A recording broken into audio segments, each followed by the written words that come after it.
Assalamualaikum warahmatullahi wabarakatuh. Perkenalkan nama saya Ardania dari kelas Pendidikan IPS 2022A NIM 071.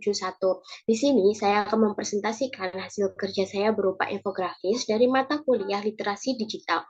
Di sini saya mengangkat topik tentang penurunan permukaan tanah pada DKI Jakarta, di mana eh, pada DKI Jakarta itu terjadi penurunan permukaan tanah.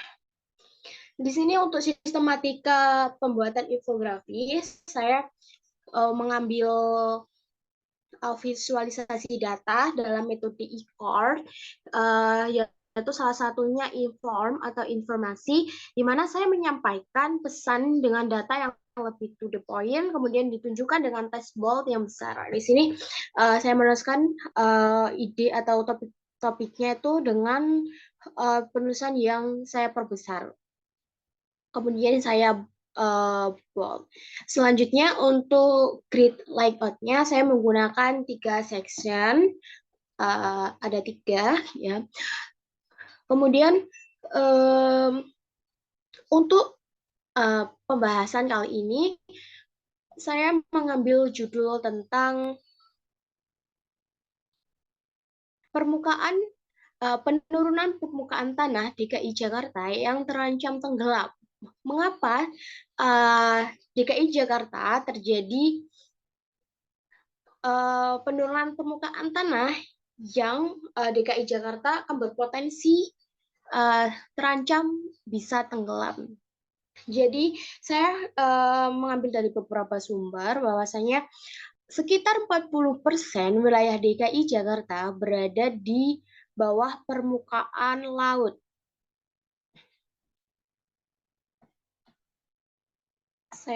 Bentar, saya akan zoom. Di bawah permukaan laut.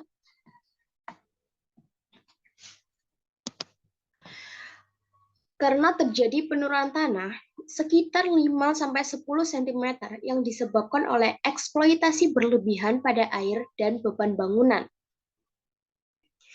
Jadi Jakarta itu menjadi berada di bawah permukaan laut, dataran rendah yang menjadi ancaman Jakarta bisa tenggelam. Nah, tentu hal ini harus terus dicegah dengan segera, mengingat permukaan tanah di DKI Jakarta yang menurun secara terus-menerus, kemudian hal ini menjadi ancaman bagi Jakarta bisa tenggelam.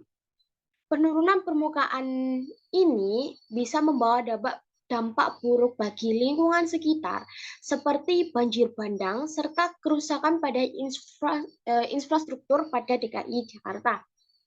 Kemudian bagaimana sih tipsnya untuk pencegahan yang dilakukan yang terjadi dalam penurunan permukaan tanah? Nah, di sini ada 5 tips pencegahan yang saya ambil yang dilansir dari Kementerian Kesehatan. Yang pertama yaitu pemanfaatan air bawah tanah. Memanfaatkan memanfaatkan air bawah tanah atau ABT secara bijak dan efisien, serta mengurangi eksploitasi tanah secara berlebihan. Kedua, yaitu melakukan injeksi air bawah tanah. Injeksi air tanah merupakan kegiatan yang dilakukan dengan cara memasukkan air tanah dengan menggunakan metode gravitasi maupun pompa, sehingga menjaga ketersediaan air tanah dan tidak terjadi penurunan permukaan tanah. Kemudian yang ketiga, yaitu membuat sumur resapan.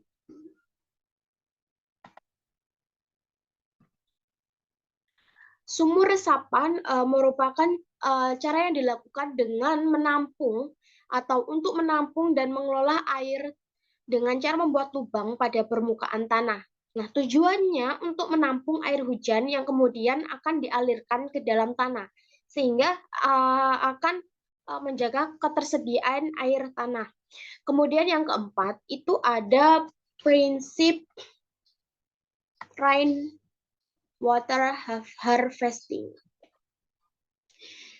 ini merupakan sebuah metode yang dilakukan dengan cara mengumpulkan air yang berasal dari air hujan yang kemudian dimanfaatkan kembali untuk dijadikan air bersih sehingga bisa layak dipakai atau layak digunakan.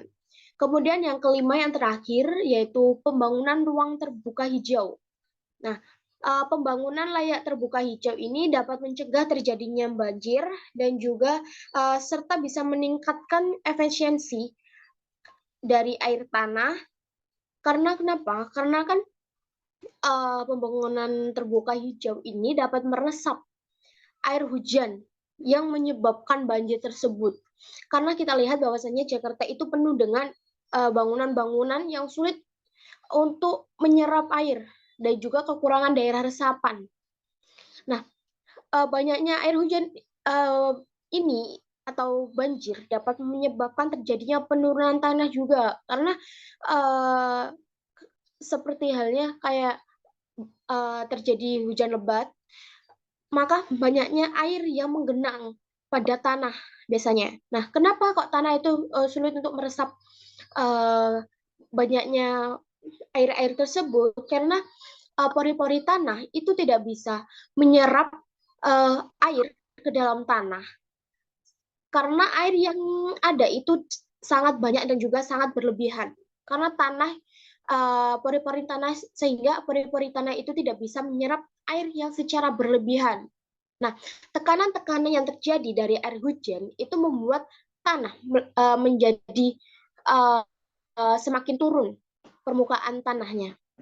Nah, kenapa uh, hal ini sangat dibutuhkan pembangunan ruang terbuka hijau di DKI Jakarta untuk mencegah terjadinya permukaan tanah di DKI Jakarta. Terakhir, saya mengambil sumbernya itu dari CNNI Indonesia dengan penulis Rifkianto Nugroho, kemudian juga dari sumber webtempo.co, bicara fakta dari penulis Estian Andrianto. Sekian dari presentasi saya hari ini tentang infografis kali ini. Kurang lebihnya saya mohon maaf. Wassalamualaikum warahmatullahi wabarakatuh.